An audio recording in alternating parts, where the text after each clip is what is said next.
네, 안녕하십니까. 깡센클럽 강재훈입니다.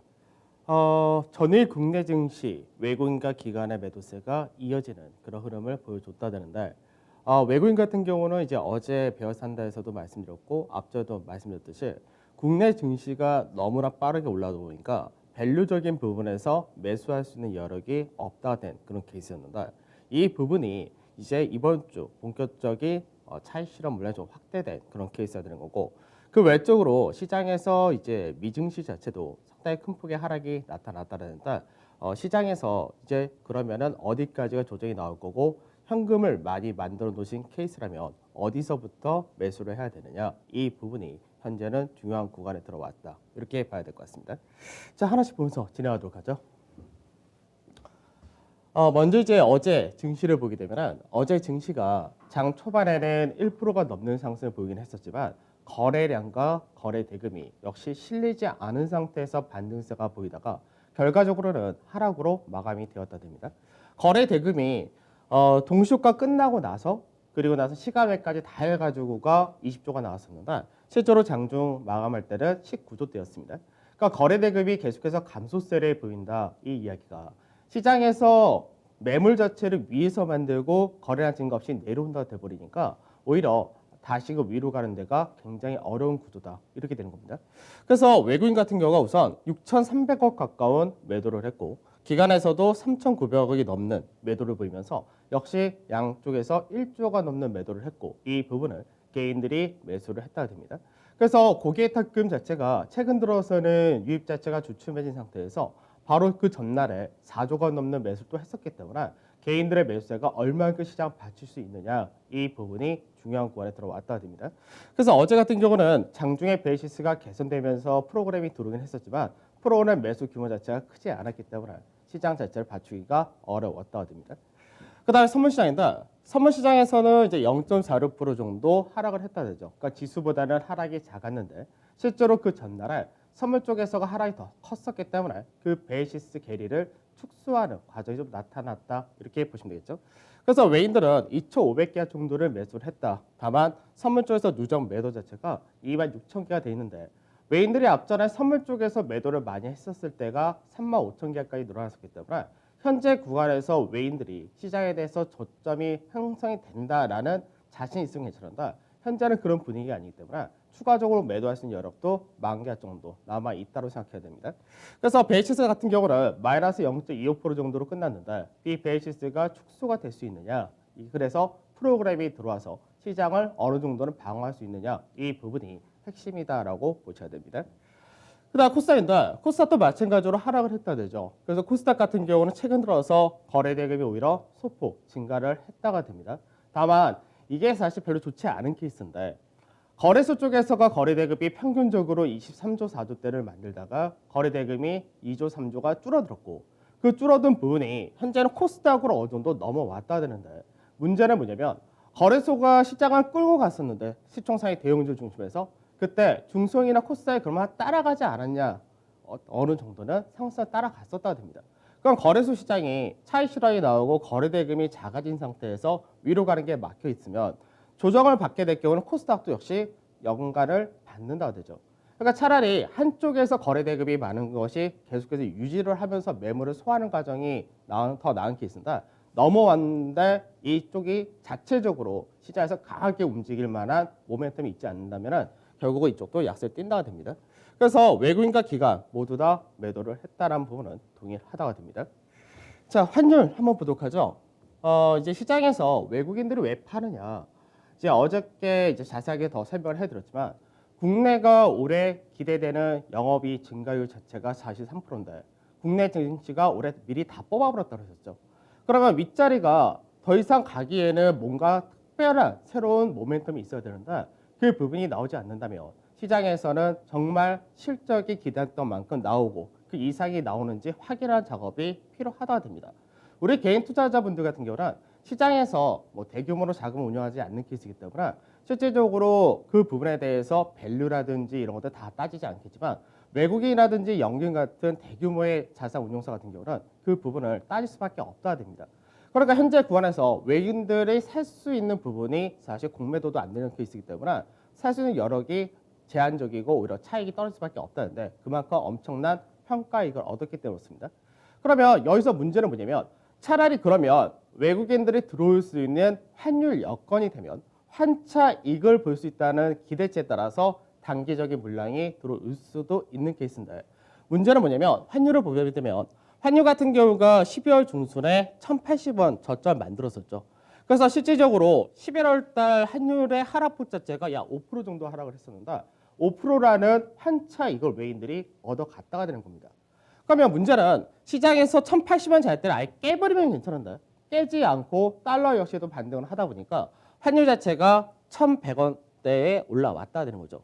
그럼 현재는 추세 자체를 단기적으로 넘어간 상태에서 61선 중심화 안착 과정을 보여줬다 그러는데 그럼 환율 같은 경우가 지금은 윗자리로 열린다가 됩니다. 그럼 윗자리로 환율이 열린다는 얘기는 외국인 입장에서 지금은 환차 손해대 우려를 더 신경 쓸 수밖에 없다는 거죠.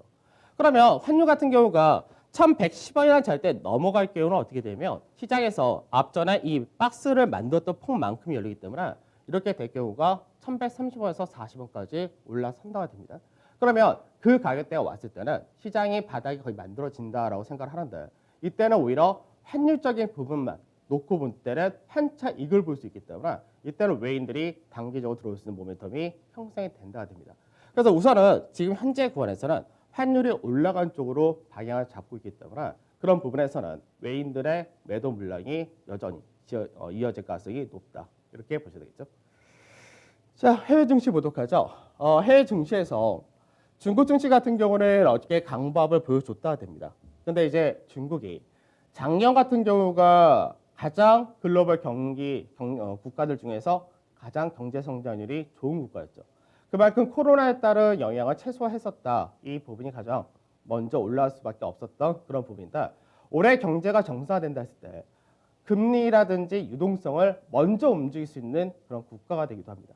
그러다 보니까 최근 들어서 중국의 인민은행이 유동성을 축소하는 흐름을 보여준다가 되다 보니까 긴축으로 넘어가는 것이 아니냐 그런 관점이 15금리를 급등시킨 케이스가 되어버립니다. 그러다 보니까 중국에서의 당국자가 유동성 축소한 부분은 아니다라고 했는데 문제는 지금 현재 하는 형태 자체가 유동성을 더 푸는 구조는 아니기 때문에 언제는 결국 긴축할 수밖에 없는 건 당연한 일인데 그 시기가 빨라질 수 있다는 우려감이 장중에 중국 증시에서 등락을 보이다가 결국 소폭의 강보합 정도로 끝났다 됩니다. 그래서 중국에서 긴축을 먼저 한다는 부분이 아무래도 아시아 국가들에 대해서도 유동성이 축소될 수 있다는 우려감 나타냈다 됩니다. 자, 그다음에 미증시인데 미증시가 어제 장중에는 마이크로소프트가 장 끝나고 실적 발표를 했었기 때문에 실적 발표 이후에 마이크로소프트가 시간외로 강세를 띈다는 부분에서 장중에 S&P 같은 경우는 소폭의 약보합이었고 나스닥 같은 경우는 0.5% 정도 강세를 보여줬었다 됩니다. 근데 결과적으로는 시장에서 2.6%에서 2%라는 하락으로 마감이 되었다는데 우선은 연준회의가 있었죠. 그러니까 연준회의에서 이제 파월 연주의장이 무슨 얘기를 하냐? 현재는 테이퍼링은 도란 시기가 아니다. 그렇기 때문에 시장에서 유동성 공급이라든지 자산 매입이라는 현 수준을 그대로 유지하겠다가 됩니다. 그런데 시장에서 어떻게 받아들였냐면 유동성은 그 테이퍼링 한 노란 구간이 아니야? 경기가 아직까지 회복이 멀었다라고 얘기를 하니까 그럼 경기가 안 좋은데 주가가 많이 올랐네? 차익 실현해야지. 차익 실현의 빌미가 된 겁니다. 그러니까 시장이 너무나 과하게 올라가다 보니까 부담이 된 상태에서 차익 실현의 빌미가 언제 어떻게든 나올 수 있는데 이 부분 역시도 차익 실현의 빌미로 나타나면서 주가가 하락한 그런 케이스가 된 거죠. 이 외적으로도 게임스탑이라는 종목주가 있는데 개별 종목인데 여기에 따라서 이제 헤지 펀드에서 공매도를 했는데 소위 말하는 개인 투자자분들이 여기에 대해서 적극적으로 공격을 했다야 됩니다. 그러니까 지금 현재 개인 투자자가 승리를 했다 뭐 이런 식으로 얘기 나온다. 사실 예전에 국내 증시에서도 코스닥에서 제약바이오 한 업종이 종목이 시장에서 임상시험 결과가 나타나면서 굉장히 급등하는데 공매도가 굉장히 강하게 나타났었습니다. 근데 그 부분이 개인들이 매수를 워낙에 세게 하다 보니까 쇼커버링이 나오면서 주가가 오히려 더 급등을 한 그런 케이스였는데 문제는 뭐냐면 그 이후에 결국 빠진다고 됩니다. 왜냐하면 개인들이 현재는 좋아하고 샀는데 나중에 이 부분이 서로 간의 차익 실현 욕구가 또 발생될 때는 와르르 흩어지기 때문에 결국 이런 부분은 뭐냐면은 시장에서는 투기까지가 들어왔다라는 식으로 해석을 합니다. 그러다 보니까 투기까지 들어왔으니까 차익 실현을 할 수밖에 없다라는 트리거로 작용이 됐답니다. 그러니까 시장 자체가 특별한 이벤트 자체가 없는 상태에서 올해 같은 경우는 자질구레한 작은 이벤트가 민감하게 적용될 수밖에 없는 그런 케이스입니다. 차익 실현의 비밀을 이렇게 만들었다는 거죠. 그러다 보니까 운송이라든지 반도체, 여행, 항공, 카지노, 금융, 산업재 대부분의 전 업종이 하락으로 마감이 되었다됩니다. 그다음에 변동성 지수인데 변동성 지수가 너무 크게 올랐죠. 그러니까 변동성 지수가 제일 밑에 바닥에 있었기 때문에 61.6%라는 급등이 나타나면서 37.2까지 올라왔다가 되고요. 유가는 큰 변동이 없었습니다. 그리고 국내 MSCI 코리아인덱스는 3.65% 하락을 했다 되는데 국내 MSCI 코리아인덱스가 더 큰 하락을 보였던 이유는 상승이 더 컸기 때문에 그렇습니다. 그래서 그 부분이 나타났고 달러 인덱스는 강세, 시장이 불안하니까 달러 강세가 확대된 모습을 보여줬다되면서 앞전에 고가 라인 때 왔다 되고 국내 여기 환율에서는 1,109원까지 올라왔다 되죠. 그래서 1,110원을 넘어가느냐 이 부분도 이제는 신경을 써야 되는 그런 구간에 들어왔다 됩니다. 자, 나스닥 지수 보도록 하죠. 나스닥 지수를 보게 되면 장중에는 3%가 넘는 하락까지 나타났다가 결국은 조금 반등을 해서 2.6% 정도로 끝났다 됩니다. 그래서 얼핏 보면은 지금 현재 채널 패턴의 하단에서는 지켜진 그림을 보여줬다 되는데 문제는 이제 위로 넘어가기가 굉장히 어렵다 됩니다. 특히나 하락할 때 시장에서 요 근래 올라섰던 매물을 아예 밑으로 떨궜기 때문에 여기서 위로 간다는 건 굉장히 어렵고 반등한다 하더라도 결국은 이제 이탈형이 나온다 됩니다.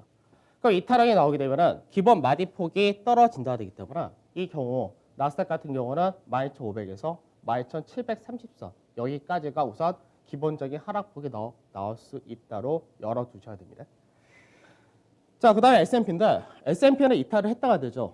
그러니까 S&P는 하락폭으로 볼 때는 2.57%니까 나스닥 대비해서 뭐 조금 들라왔다 정도 되긴 하는데 앞전에 나스닥 같은 경우는 빅테크라는 빵이라고 얘기하는 종목군들을 중심으로 시세를 한번 더 뽑았었는데 그 외적인 종목군들은 차익 실현이 벌어지고 있었다라고 말씀드렸었죠. 그럼 S&P 같은 경우는 빅테크의 종목군들 여기도 섞여 있기 때문에 절반 정도의 효과를 보여줬었는데 상승 쪽에서는 계속해서 상단을 맞고 떨어진 그림이었고 결국은 하단에 깼다가 됩니다.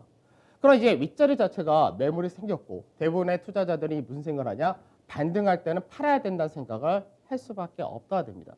그래서 미국도 실제적으로 올해 기업들의 영업이 전망치만큼 주가를 뽑다 보니까 밸류가 부담스러운 상황에서 결국은 차익 실현 욕구가 발생이 되고 상승 추세 라인대를 깼다가 된 겁니다. 그러면 1차적으로 어디? 역시 3,660포인트 정도까지는 1차적으로 더 열어둬야 된다로 보셔야 됩니다. 자, 그 다음에 MSCI 코리아인덱스 보도록 하죠. MSCI 코리아인덱스를 봤을 때는 어제 이제 그런 얘기 해드렸는데 시장에서 지금 고가를 만들고 고가 라인 때 넘어가지 못하고 박스권에서 중간 자리 때에서 딱 끝났다가 됐는데 문제는 뭐냐면 거래 대금이 감소세를 보인다라고 말씀드렸었죠. 그러니까 거래 라인 감소세. 그러니까 박스권에서 위로 가려면 거래 라인 증가가 나와야지 앞전에 위에 있는 매물을 소화해서 넘어갈 수 있는데 거래 대금이 감소세를 보이고 거래 라인 감소세를 보인다는 것은 시장에서 위로 갈 가능성보다는 아래로 떨어질 가능성이 높아진다 이 부분이 됩니다. 근데 국내 증시는 너무나 강하게 좀 올라갔던 부분이 있고 환율 자체가 1,080원에서 1,110원 근처까지 올라왔기 때문에 환율에 따른 영향까지도 같이 들어온다 되죠. 그래서 실질적으로는 박스권 하단을 이탈을 해버린 모습이 되어버렸습니다. 그러면 박스권 하단에 이탈했으니까 추가적인 조정폭을 열린다면 1차가 88.5포인트 전후까지가 1차 라인이 되고 나중에 이 부분이 좀 문제가 돼서 확대가 더 될 경우는 앞전에 올랐었던 이 전체 채널의 마디가 하나 더 떨어질 수 있습니다. 그래서 시장에서 많이 올라간 만큼 더 하락폭도 크게 나왔다. 이렇게 보셔야 됩니다. 자, 변동성 지수 보도록 하죠. 변동성 지수 주간 차트입니다. 주간으로 보면은 약 70%라는 급등이 나타났는데 워낙에 최바닥에서 움직였기 때문이었습니다. 문제는 뭐냐? 주간 기준상으로 보게 되면은 변동성 지수가 세기형 패턴을 만들었다죠. 그러니까 세기형 패턴을 돌파를 했으니까 당연히 굉장히 가파르게 올라갔다 됩니다. 그러면 지금 현재는 작년에 9월 달이라든지 10월 달에 고가를 만들었던 이 라인대에 왔는데 이 라인대를 맞고 떨어지느냐 부분도 있는데 돌파 가능성도 어느 정도 열려 있는 그런 자리입니다. 그러면 변동성 지수 같은 경우가 지금 현재 급하게 떨어진다 하더라도 내려와도 현재는 추세 돌파 지지 한 번 더 하락이 떨어질 수 있는 반등이 나올 수 있는 그런 케이스이기 때문에 실질적으로 지금 현재 미증시에서의 변동성 지수를 봤을 때는 현재 안도할 수 있는 부분이 아니다. 그러니까 반등이 나온다 하더라도 반등 자체가 나중에 추가적인 하락이 한 번 또 떨어지는 그 구조가 될 수밖에 없다가 되는 겁니다. 자, 어제 시장 보도록 하죠. 어제 증시를 보게 되면 우선은 제약 쪽에서는 실적이 삼성바이오로직스가 잘 나왔다 부분이 끌고 갔다가 되죠. 그러니까 시장에서 4분기 어닝 시즌의 현재까지의 흐름을 보게 되면 실적이 예상치 상회해도 차익실현 욕구가 발생해야 됩니다. 전제 조건은 뭐냐? 올라간 종목의 경우는. 근데 상승폭 자체가 시장 대비해서 약하고 올라가지 못했던 쪽 같은 경우는 실적이 잘 나오면 추가 강세가 나온다. 이 정도까지만 되는 겁니다. 그 다음에 전체적으로 볼 때 증권업종 하락이 제한적이었었죠. 오히려 올라갔다 되는데 증권은 시장에서 계속해서 소외받았던 쪽이었는데 반등이 나왔다 정도가 되죠. 그래서 전체적으로는 IT라든지 보험, 화학, 철강, 소재 이런 쪽 산업재 그리고 그동안 다 올랐었던 의료라든지 그 외적인 쪽까지도 다 하락이 떨어졌다 됩니다. 자, 수급을 보도록 하죠. 수급을 보면 우선은 외국인 같은 경우는 삼성바이오로직스 실적이 좋았다 이거죠. 그러면서 한미약품이라든지 세이트라든지 제약바이오를 중심으로 매수를 했다가 됩니다. 그러니까 상대적으로 시장에서 하락이 떨어지거나 상승이 없었던 쪽인데 이쪽을 사고 그 다음에 게임 관련된 NC라든지 카카오, 네이버 이런 쪽을 매수했다가 됩니다. 반면에 매도는 역시 삼성전자가 주축이 되었다 되죠. 그래서 삼성전자와 그동안 외인들이 또 상당히 작년에 많이 샀던 것이 LG화학인데 LG화학 역시도 매도 물량이 크게 떨어진 모습을 보여줬다 됩니다.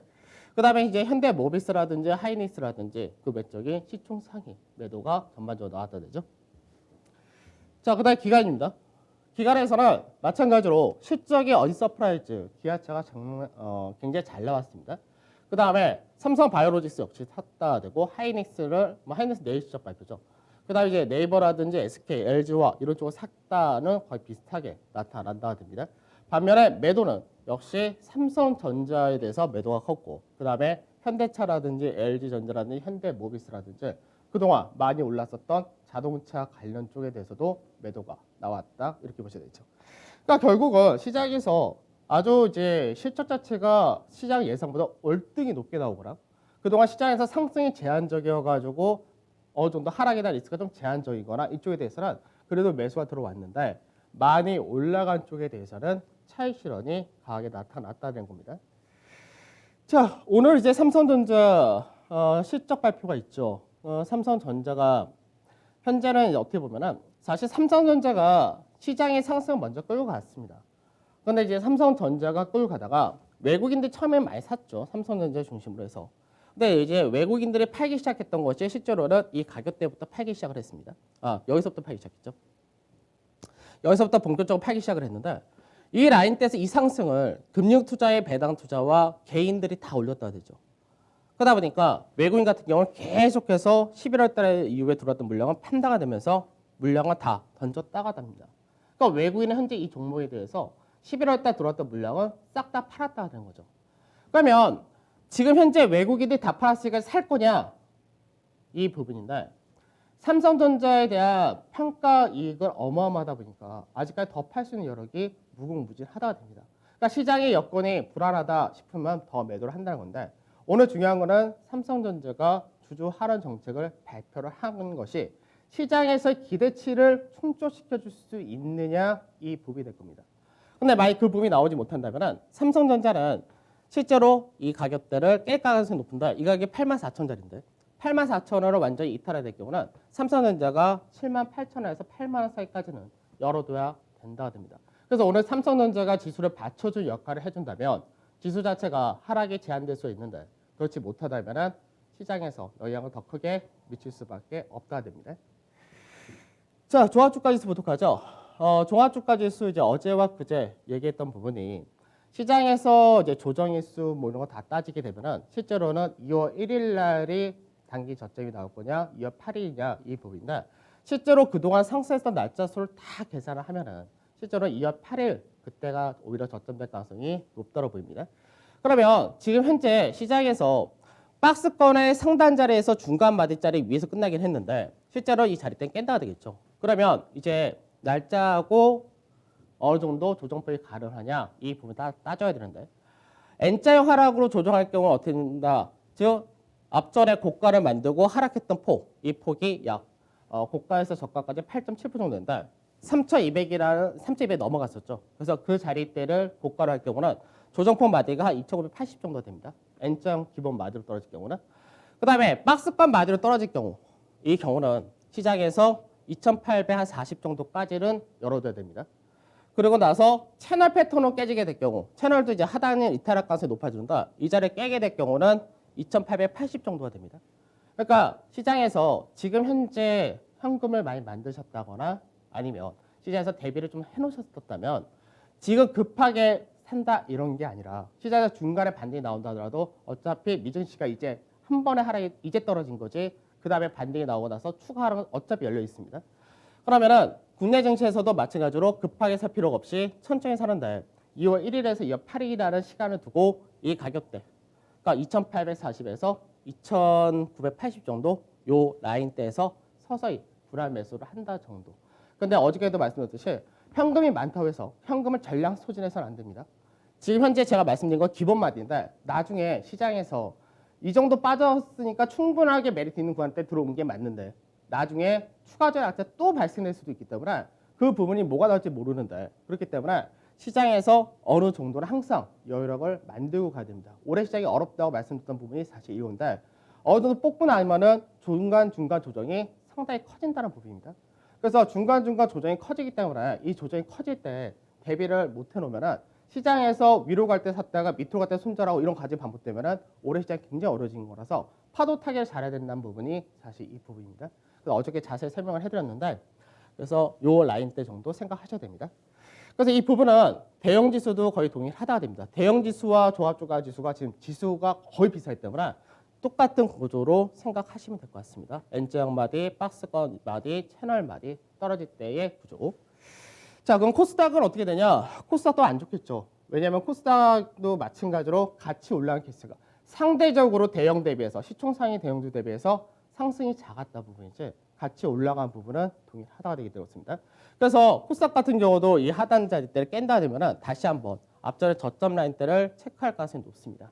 그래서 추가적으로 지수가 바닥 만들어질 때 그때를 신경 써야 된다 이렇게 되는 거고 지수가 빠지게 되면은 이제 신용 물량이 또 걸리게 되겠죠. 그게 아무래도 연휴가 있기 전에는 더 극대화되기 때문에 2월 8일 전후가 사실은 제일 괜찮은 건이 되지 않을까 싶은데 물론 종목별로 차이가 있기 때문에 종목별로 먼저 바닥을 만든 녀석을 조금씩 매입을 해야 된다. 그 부분은 어저께 다 설명을 해드렸습니다.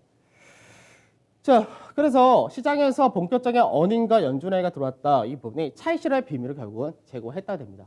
그래서 밴드 자체가 3,015에서 3,165인데 하단 이탈 가능성이 높아졌다 되는 거고요. 외국인과 기관의 차익 실현은 좀 더 이겨진다 됩니다. 중간에 프로그램이 들어올 수 있는데 이 프로그램 매수가 강하게 시장 끌어가지기는 어려울 겁니다. 그다음 환율 자체가 1,110원을 넘어가게 되면은 1,130원 정도까지는 열어둬야 된다.